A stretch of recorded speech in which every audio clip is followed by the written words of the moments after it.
Hare Krishna. Welcome to the 15th session of this 18-day program on the systematic study of the greatest literature on the earth, Srimad Bhagavad Gita. Today we are going to have a summary study of chapter 15 of the Bhagavad Gita, a very amazing and one of the most important chapters of the text of Bhagavad Gita. And before we begin, I shall chant a few prayers. ॐ अज्ञानतिमिरान्धस्य ज्ञानाञ्जनशलाकया चक्षुरुन्मीलितं येन तस्मै श्रीगुरवे नमः। ॐ विष्णुपादाय कृष्णप्रेष्ठाय भूतले श्रीमते भक्तिवेदान्त स्वामिन् इति नामिने। नमस्ते सारस्वते देवे गौरवाणी प्रचारिणे निर्विशेष शून्यवादी पाश्चात्य देशतारिणे। जय श्री कृष्ण चैतन्य प्रभु नित्यानंद श्री अद्वैत गदाधर श्रीवासादि गौर भक्त वृंदा। हरे कृष्णा कृष्ण कृष्ण हरे हरे, हरे Ram Ram Ram Hare Hare. Hare Krishna. So welcome again to today's session on the summary study of the 15th chapter of the Bhagavad Gita, which is entitled as Purushottama Yoga, or the Yoga of the Supreme Person. The 15th chapter of the Bhagavad Gita has 20 verses. It is jointly the smallest, the shortest chapter of the Bhagavad Gita, along with the 12th chapter containing only 20 verses, but a very, very important chapter in the Bhagavad Gita, which explains the ultimate truth of the Supreme, of Parama Satya. So this chapter, the 15th chapter of the Bhagavad Gita, can be divided into 5 parts, into 5 sections. The first part, from text number 1 to 2, is the description of the entire material manifestation compared to an inverted, imperishable banyan tree, Ashwatha Vriksha. Section 2, from text number 3 to 6, is the explanation of the process of extricating oneself from all material bondage and reaching the eternal spiritual world of the Supreme Lord Sri Krishna. Section 3 of the 15th chapter is from text number 7 to 11, which explains the transmigration of the living entities, or the concept of Punarjanma. Section 4 is from text 12 to 15, and it describes the various potencies of the Supreme Lord Sri Krishna in this material manifestation. And the final section 5, from text number 16 to 20, is Purushottama Yoga, or the Supreme Purusha, which is Lord Sri Krishna. So now let us begin from the first section, from text number 1 to 2, wherein a very, very amazing and extraordinary example is given in comparison to the entire material manifestation, or the entire cosmic manifestation. The entire material existence has been compared to a very beautiful example by which we can immediately realize the actual truth and situation of this material world. So in the first verse, in 15.1, the Supreme Lord Sri Krishna explains, Shri Bhagavanuvacha Urdhvamulam madhashakham ashvatham prahuravyayam chandamsi yasya parnani Yastam Veda sa Vedavit. Krishna also says that Yastam Veda, one who properly understands the truth of this example, Saha Vedavit, becomes the knower of the entire Vedic knowledge. So, what is the example here? It is explained Urdhva Moolam Adhashakham Ashwatham Prahuravyayam. There is an Avyaya Ashwatha. Ashwatha means a banyan tree, and it is an imperishable and indestructible banyan tree. Avyayam Ashwatham. But this banyan tree is quite different from the normal banyan tree of our experience, because Urdhva Moolam, the roots of this banyan tree proceed upwards. Normally, in any tree, especially an actual banyan tree, the roots are downwards, the moola goes down, whereas in this banyan tree, the roots are upwards. And adhaha shakham, the branches which are normally upwards are downwards. It is further explained that chandamsi yasya parnani, the hymns of the Vedas, chandamsi yasya parnani. Parna means the leaves. The leaves of this banyan tree are the hymns of the Vedas. Further, it is explained, adhaschogdvam prasritastasya shakha guna pravritta vishaya pravalaha adhascha moolanyanusantatani karmanubandhini manushya. The secondary roots of this banyan tree, just like the banyan tree has got secondary roots and branches, likewise adhaschogdvam prasritastasya shakha, the various branches of this imperishable banyan tree, they extend in all directions, both upward as well as downward. And adhaschogdvam prasritastasya shakha guna pravriddha.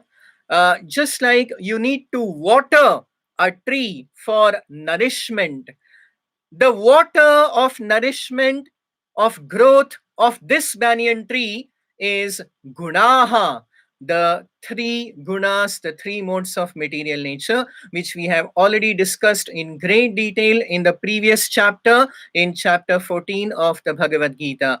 Guna pravriddha vishaya pravalaha. Pravalaha, the small twigs, are the various objects of the senses. The senses are the twigs, and they are attached to the objects of the senses. And in this way, a very, very amazing description of this banyan tree has been given, which actually is the real situation of this entire cosmic material manifestation. So now, let us try to unravel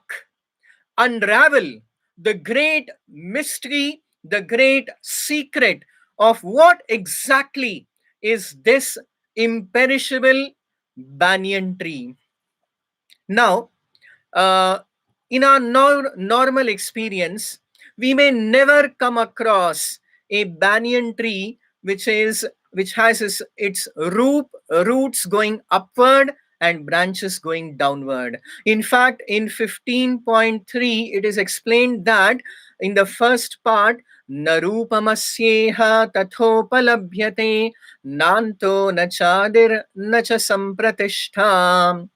The real form of this banyan tree can never be ascertained. Narupamasyeha tatha upalabhyate. One can never really capture the actual form of this banyan tree.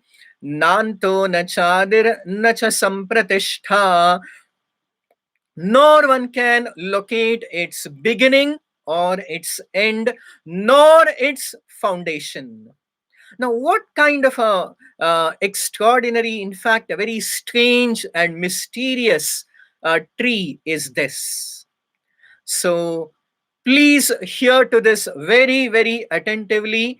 This is the result and fruit of the essence, the distilled essence of the teachings of the Bhagavad Gita given by the great acharyas who have delved deep into these teachings and unraveled the real import and purport of these verses, of these words of the Supreme Lord. So now, what is this extraordinary, wonderful, and strange tree? We can have an experience, a vision of such a tree if we go near a reservoir or a reservoir of water. Suppose if we go near a lake, and if there is a banyan tree on the banks of the waters of the lake, and if you see the reflection of the banyan tree in the lake, then you can exactly see a tree of such a description. You will see the roots going upwards and the branches growing downwards, and everything will be upside down. So actually, this is the description of an inverted banyan tree. An inverted banyan tree means it is a reflection, and therefore the entire material world, this samsara, this material manifestation is actually a reflection. It is only a shadow. Now, whenever we speak of a reflection, whenever we speak of a shadow, it always implies that there is an original. It is not present. The original is not in the reflection, but there is an original somewhere. So actually, that original, that supreme and the true world is the eternal spiritual kingdom of the Supreme Lord Sri Krishna. The spiritual world is the original, and the material world is the inverted reflection of the spiritual world. And therefore, suppose in this in a similar example, if you find a mango tree with laden with a lot of it, presently it's the mango season, so just suppose if you go to a reservoir of water and if you see a tree laden with mango fruits and being allured by these fruits, if you go and touch it, but actually when you reach out to the fruit, you just touch water, there is no fruit. Now, this is the situation of this material world. It is also compared to a mrigatrishnam pradhavati. It is like a mirage in the desert. Just like if if a person is lost in a desert, and in a desert, sometimes at a great distance, you see, one may see a mirage. A mirage is not water, but from a distance, it looks exactly like water. And in a desert, the most sought after commodity is water. So one may rush towards a mirage, but when one actually reaches there, one understands that one has been deceived and actually there is no water. Now, if a person continuously keeps chasing these mirages, one after another, how painfully excruciating and illusory this entire exercise would be. And that exactly is the situation of all the living entities in this material world. This material world is like a reflection of the spiritual world, and by nature, all the living entities are described in the Vedanta Sutra as Anandamayo Bhyasat. The Jivatma always aspires, seeks Ananda or happiness. And the material world presents us with great promise that if you get this, if you attain this, if you get a lot of money, if you get a very beautiful wife or husband, if you get a big, nice, if you construct a good house, if you get a nice fancy car, if you do this, if you do that, if you look at all the advertisements on the commercials that come, they say you just take up this product and that's it, it is the ultimate, you get the final ultimate beatitude. But actually, when and the promise of happiness is always there, but it is given by Maya or illusion. And we, our entire day, our entire lives, we chase after these promises of happiness. But when we actually reach there, we realize that actually there is no happiness. It is completely hollow, it is illusory. That's the nature of this material world. It presents us with a lot of hope, a lot of promise, and we all chase these hopes and dreams. But ultimately, everything, all our hopes, all our aspirations to attain happiness in this material world are bound to be shattered, are bound to be devastated, because there is no truth. This is Maya Sukhaya. This is Maya Jagat. It is only an illusion. It is a reflection. We cannot get real happiness in this material world. It is just like if you see, another example can be given. If you look at a beautiful, nice, luscious mango on your TV screen or on the cinema screen, and if you extend your hand to reach out to grab, to get that fruit, actually, how much ever you may try, you are not going to get it.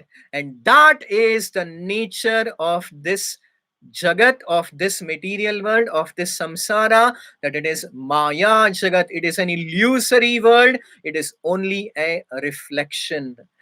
But although this world is hopeless in its promise of true happiness, there is another place.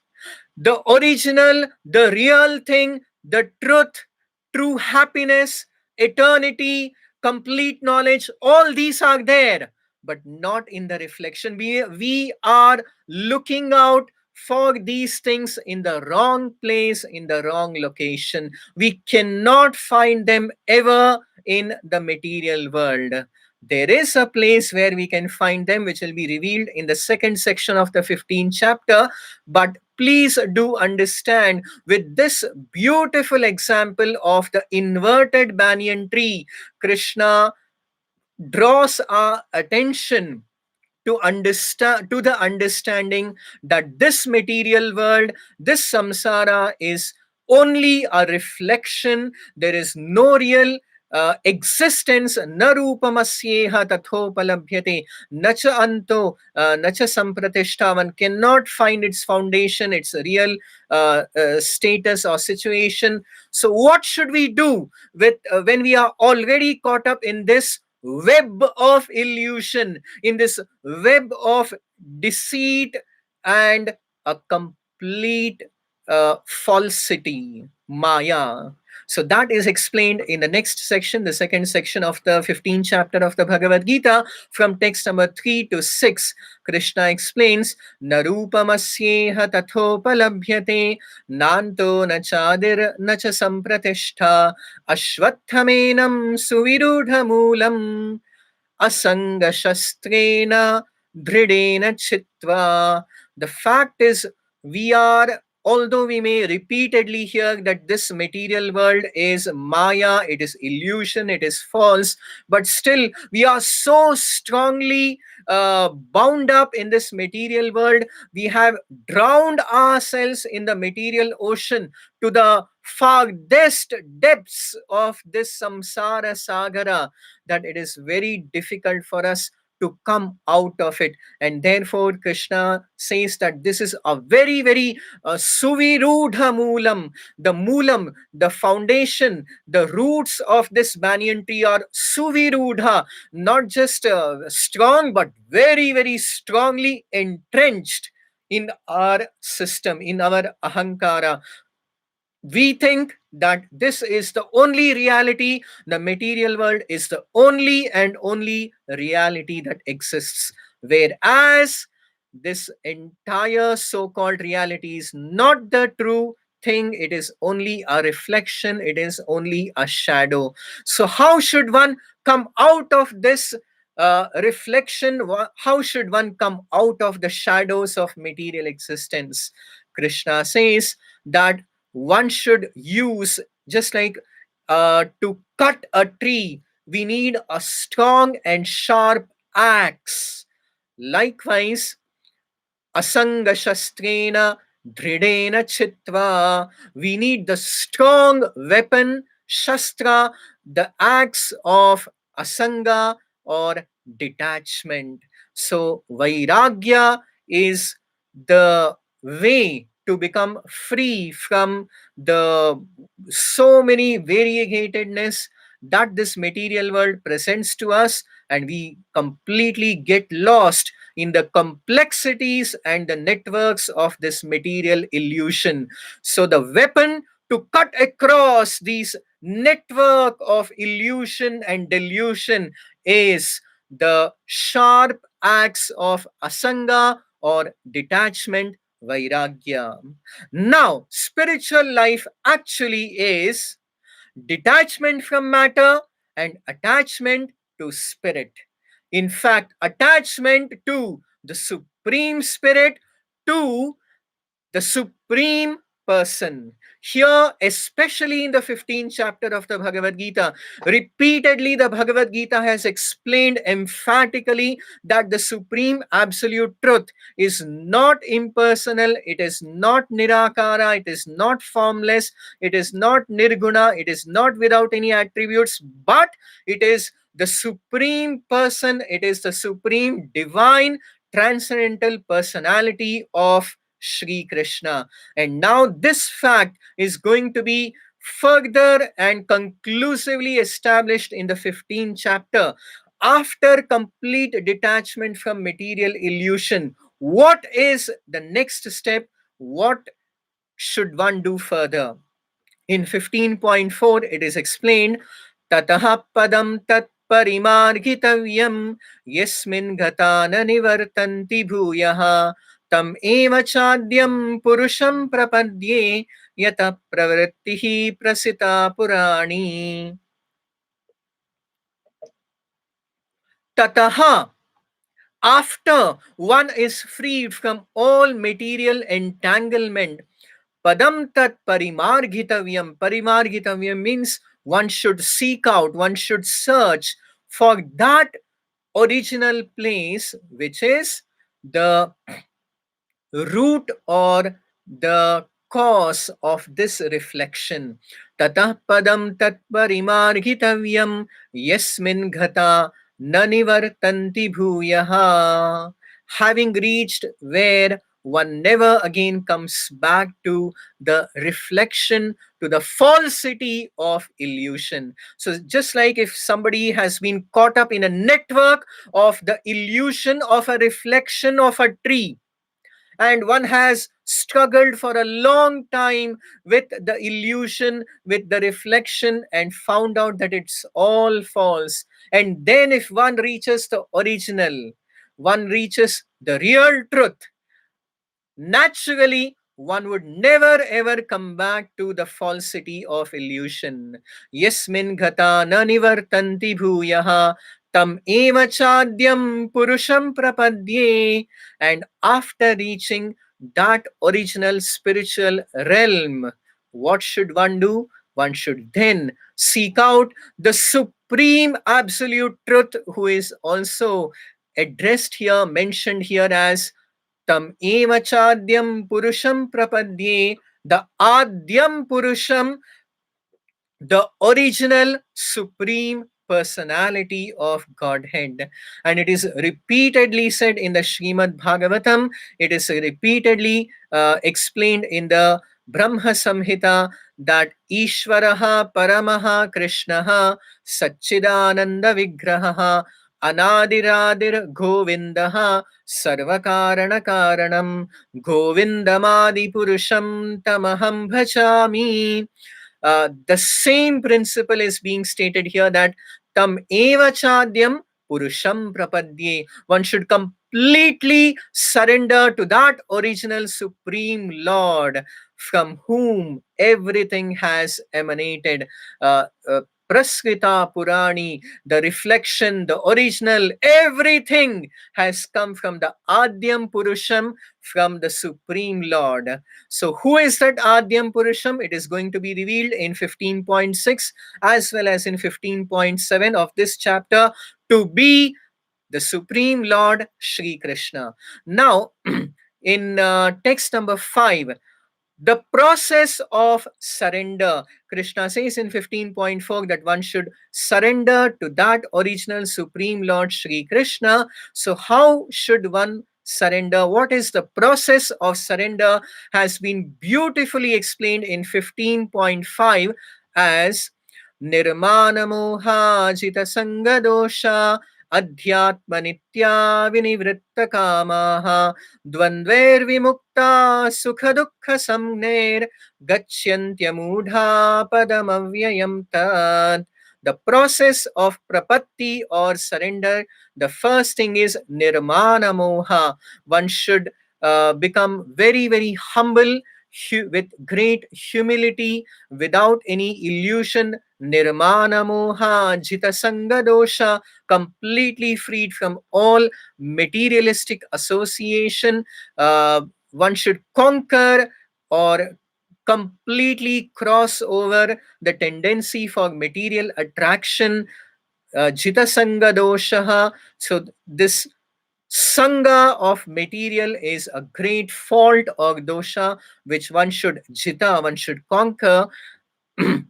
Adhyatma nitya vinivritta kamaha, and completely being situated in the spiritual existence and completely free from all lusty desires. Vinivritta kamaha, dvandver vimukta, free from the dualities of material existence. Dvandver vimukta sukha dukkha samgnaihi, which are epitomized by sukha dukkha, happiness and distress. In this way, one should approach the Supreme Lord and surrender to Him. And what is that supreme destination, the ultimate spiritual kingdom of God, is once more very beautifully described in 15.6 as, this is one of the most beautiful verses of the Bhagavad Gita. न तद्भासयते सूर्यो न शशांको न पावकः यद्गत्वा न निवर्तन्ते तद्धाम paramam mama. Krishna has again repeatedly, this is the second time in the 15th chapter already, Krishna has said that once one reaches that supreme destination, one never again returns back to this miserable material world, which is just a false representation, an illusory representation of the true existence of the spiritual world. That spiritual world, the spiritual eternal kingdom of the Supreme Lord Sri Krishna. Krishna says that is Tadhama Paramam Mama. That is my supreme spiritual world, where there is no need of the sun, no need of the moon, no need of any luminaries, because everything is bright and effulgent. Directly, the Brahma Jyoti emanates from the transcendental, spiritual, divine form of Bhagavan, Sri Krishna, and there is no need for any artificial arrangement of any light of the sun, moon, or the luminaries or electricity. None of these things are required. Everything is bright, effulgent. Every step in the spiritual world is a dance. Every word is a song. Everything is full of Sat Chit Ananda. Everything is eternal, full of knowledge, and full of infinite bliss in the direct association of the Supreme Lord Sri Krishna. The most charming, the most captivating pastimes, the Leelas of the Supreme Lord Krishna, as explained in the Srimad Bhagavatam, especially in the 10th canto, the various Leelas of Krishna in Vrindavana with Yashoda Maya, with Nanda Baba, with all the Gopa Balakas of going to the forests of the Yamuna and playing on the banks of the Yamuna in the forests of Vrindavan, and his pastimes with the gopis. These are not ordinary activities. These are the prototypes. This is a small glimpse of that eternal supreme spiritual world where every jivatma, each and every jivatma, has an eternal loving relationship with the Supreme Lord Sri Krishna. So this is just like what is explained about the Leelas of Krishna in the Srimad Bhagavatam is like a trailer of the original that is in the spiritual world in Vaikuntha Loka. The Sarvopari, the topmost planet, is Goloka Vrindavana, which is explained here by Krishna as Tadhama Paramam Mama. That is my supreme spiritual abode. Even the great devotee Purandaradasa has very beautifully explained that Alli ide Namma Mane Illi Irudu Summane, that we all originally belong to that supreme spiritual world. That is our original home. We belong to the kingdom of God, and we are somehow we have fallen to this material world, which is like a prison house, which is like the place of confinement of the spirit soul in kala, karma, and guna.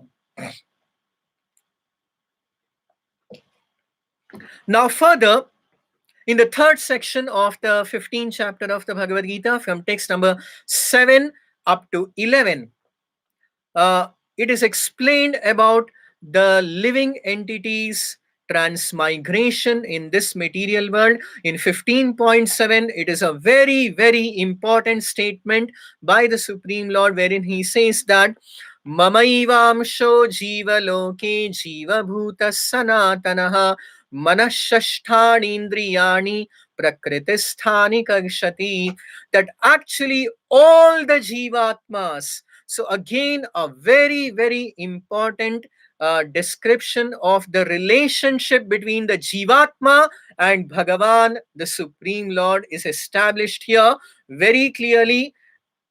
And the difference between the Jivatma and the Supreme Lord, the Supreme Absolute Truth, Krishna, is also very clearly explained in this verse as Mama eva amshaha jiva loke jiva bhuta sanatanaha. Sanatana means eternally, always. It is not that now the jivatma is under illusion and then it is going to become the supreme or anything like that. Sanatanaha, eternally or always. The jivatma is the amsha.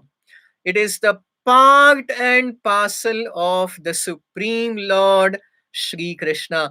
Bhagavan is the Purna, and the Jivatmas, the innumerable Jivatmas, are his Amsha.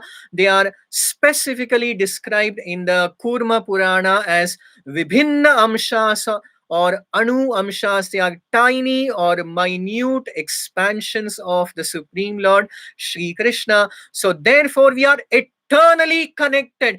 We can never ever be happy being disconnected from the Supreme Lord. The root cause of all our Prakritisthani Kagshati, the reason why we are struggling in material existence with the mind and the material senses, with the material mind and the material senses, is because we have turned away from the Supreme Lord, and we are trying to gain happiness independent of the Supreme Lord. But because we are eternally a part and parcel of the Supreme Lord, just like a small nut and bolt is a part of the whole machine, just like that we are one small nut and bolt of the complete Bhagavan. And unless we are or just like there may be a million leaves in one big tree, and if a leaf gets disconnected from the tree and falls down,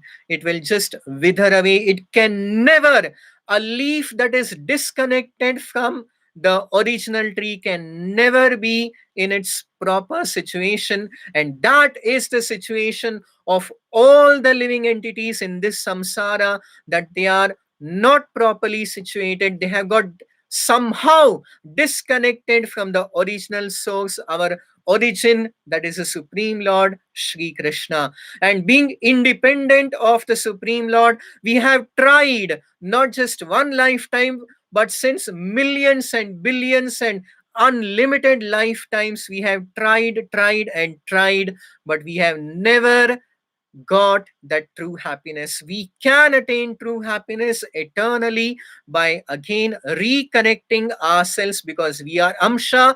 We have to get reconnected with the Purna, which is Bhagavan Sri Krishna. Mamaiva Amsho Jiva Loke Jiva Bhuta Sanatanaha Manashashthani Indriyani Prakritisthani Kagshati.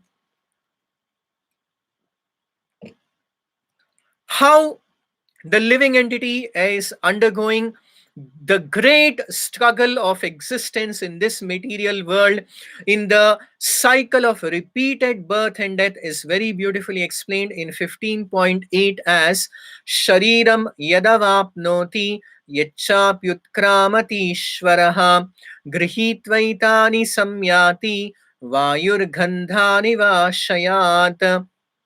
Shariram yadavapnoti yacchapi utkramati. Avapnoti means to get, and utkramati means to give up. So shariram, how we accept the various bodies and how we give them up. Just like this has already been explained in the Bhagavad Gita, second chapter, text number 22, as the changing of the garments or changing of clothes or a changing of a dwelling place, you move from one home to another.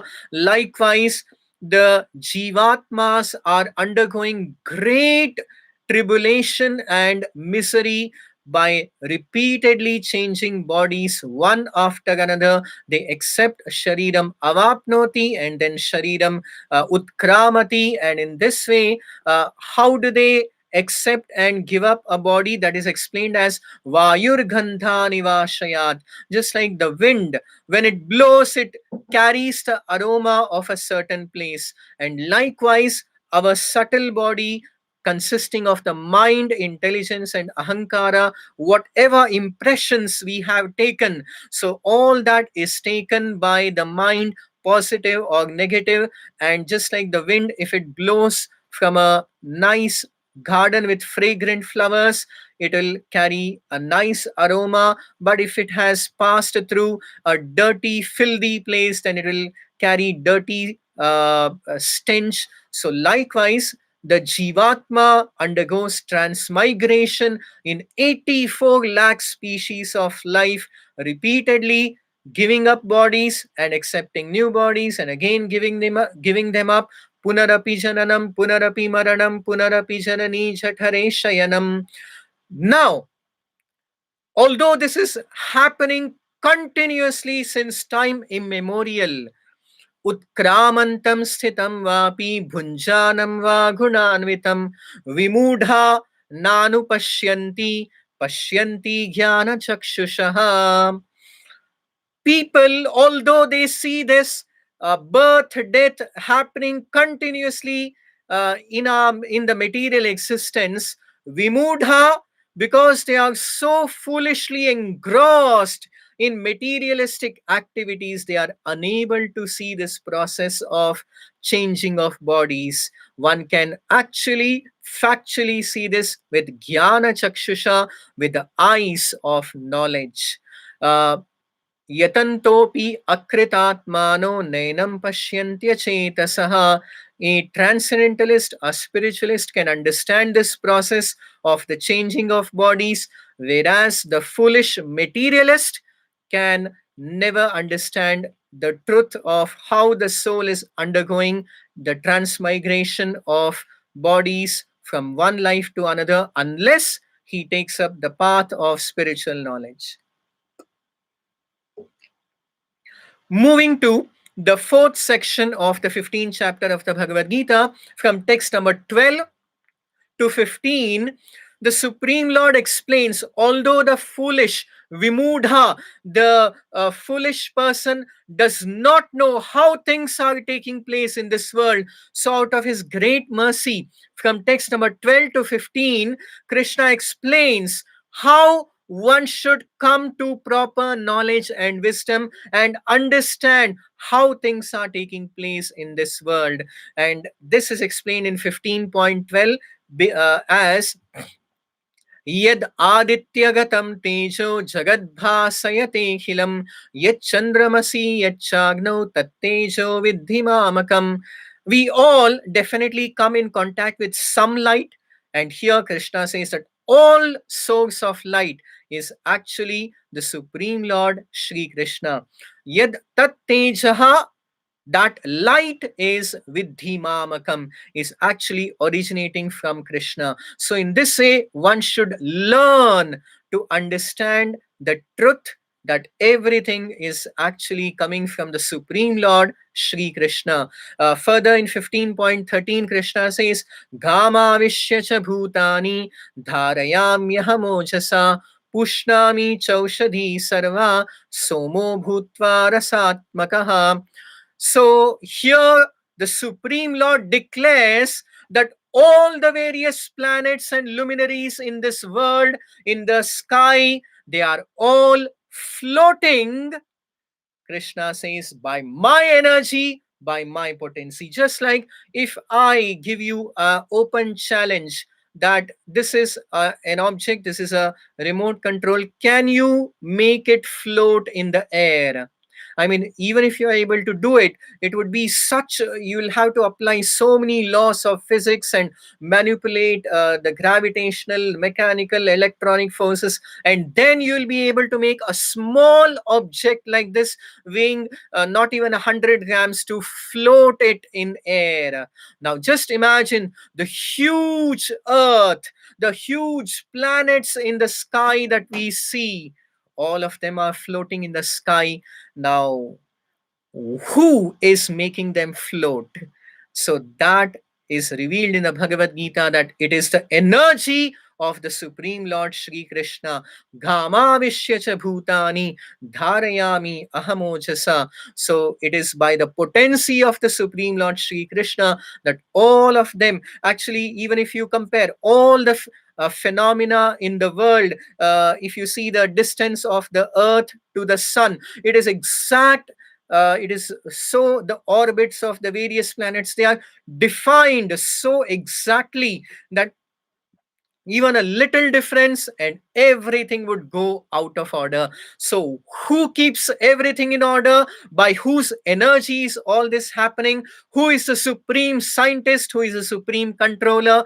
That is revealed in the Bhagavad Gita as the Supreme Lord Shri Krishna. Further, we all, okay, the examples of the light or the planetary systems, that may be a little far away, but all of us have to eat every day. We just put the food in our mouth, and then do we give a command to our body system that now release, oh my stomach, release this much of acid, and then push it down and absorb the good vitamins, and then reject the bad thing? What are we doing? We are doing nothing. We are just eating, and there is a perfect system and arrangement by which digestion, assimilation, and everything happens. So how does that happen? Krishna says further in 15.14 that aham vaishvanaro bhutva praninam deham ashritaha pranapana samayukta pachamyannam chaturvidham.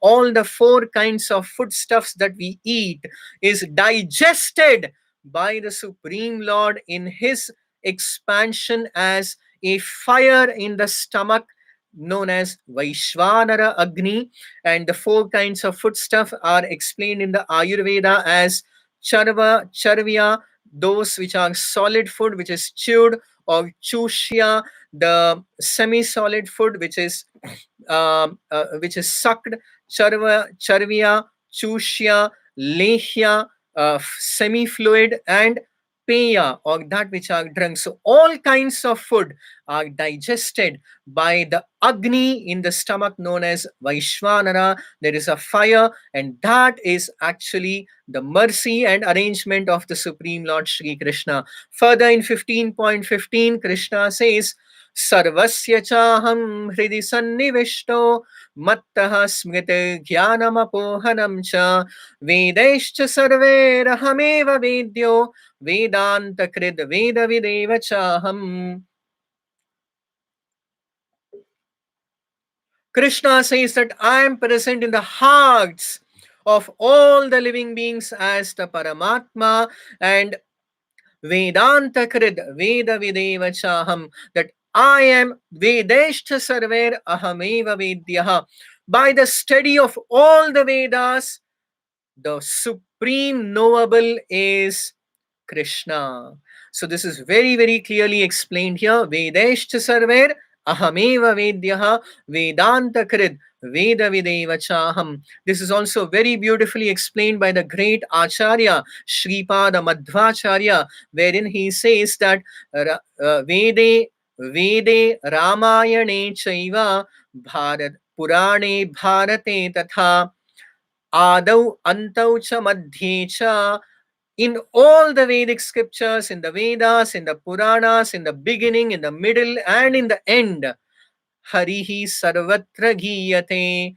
The glories of the Supreme Lord Hari, Lord Krishna, are explained and described. So he is the supreme knowable from all the Vedic scriptures.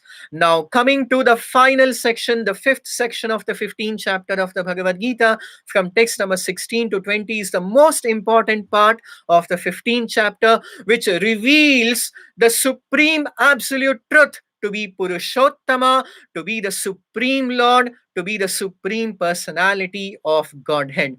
So Krishna first says in 15.16 that Dvavimau Purushau Loke Ksharascha Kshara Evacha Kshara Sarvani Bhutani Kutastho Kshara Uchyate. So please pay complete attention to this explanation of the Bhagavad Gita. The Bhagavad Gita explains that Dvavimau Purushau Loke. There are two kinds of people, and they are Ksharajivi, Ksharajivas, and the Aksharajivas. Who are the Ksarajivis? Who are the fallible living beings? They are Ksharaha Sarvabhutani. All the bhuta means to take birth. So all the living entities who have taken birth in this material world are kshara jivas, or the fallible living entities. And the second category of living beings are kutastha akshara uchyate, the akshara jivatmas, or the infallible living entities. And who are they? Kutastha, those who are situated in the spiritual world, they are Akshara Jivatmas. They are the liberated, they are the infallible living entities. Now, where is Lord Krishna? Is he a Akshara Jiva or a Akshara Jiva? The answer is he is neither Kshara Jiva nor is he Akshara Jiva, because he is not Jiva at all. He is Parama, he is Bhagavan, he is the Supreme Lord. So the distinction of the Supreme Lord of Bhagavan, even from the liberated Muktatmas, is made very, very clear in 15.17 as Uttamaha Purushastu Anyaha paramatmetyudahritah yo lokatrayamavishya bibharti avyaya ishvaraha. Uttamaha Purushastu Anyaha, that beyond the Akshara Jivas and the Akshara Jivas is the Paramatma, is the Supreme Lord. Yasmad Ksharamati Krishna says that Aham, I am definitely beyond the Kshara Jivatmas or the Baddha Jivatmas of this material world, of this samsara. But Akshadarapi Chottamaha, Krishna says that he is beyond even the Akshara Jivatmas, beyond even, he is Uttama, even to, he is transcendental, and he surpasses even the liberated Muktatmas, and therefore Atosmi Loke Vedecha Prathitaha Purushottamaha, and therefore the Supreme Lord is called as Purushottama in all the Vedic scriptures, in the Shvetashvatara Upanishad, in many, many Upanishads, and in the Vedas. The Supreme Brahman is also called as Purushottama. So, how many Purushottama are there? One and only one. There are innumerable Akshara Jivas, there are innumerable Kshara Jivas, but there is only one Purushottama, and that is the Supreme Lord Krishna. Iti guhyatamam jnanam etad buddha buddhiman syad kritakrityascha bharata. So, in this way, Krishna concludes the 15th chapter of the Bhagavad Gita by saying that one who understands this truth, that the supreme absolute truth is the supreme personality, Sri Krishna, he attains the supreme highest perfection of life. Iti guhyatamam shastram idam uktam maya nagha etad buddha buddhiman syat krita krityascha bharata. Whoever understands the supreme truth attains the highest perfection of life and goes back to the eternal spiritual world of the Supreme Lord, Sri Krishna. So, this is the summary of the 15th chapter of the Bhagavad Gita, wherein the revelation of the material world as the illusory world, the place of reflection of shadows is explained, and the original world is described to be the eternal spiritual world of God, of Sri Krishna. The entanglement of the Jivatmas in Punarjanma Chakra is explained, and also the real truth of the various potencies of the Supreme Lord Sri Krishna, and finally the revelation of the Supreme Absolute Truth to be the Purushottama, the Supreme Person, the Supreme Personality of Godhead, Sri Krishna, is beautifully presented. So, if you have any questions about this subject matter, you are most welcome to post it in the WhatsApp group or in the comment section. Please do subscribe to our YouTube channel and do join us tomorrow for the summary study of the 16th chapter of the Bhagavad Gita. Thank you very much. Hare Krishna.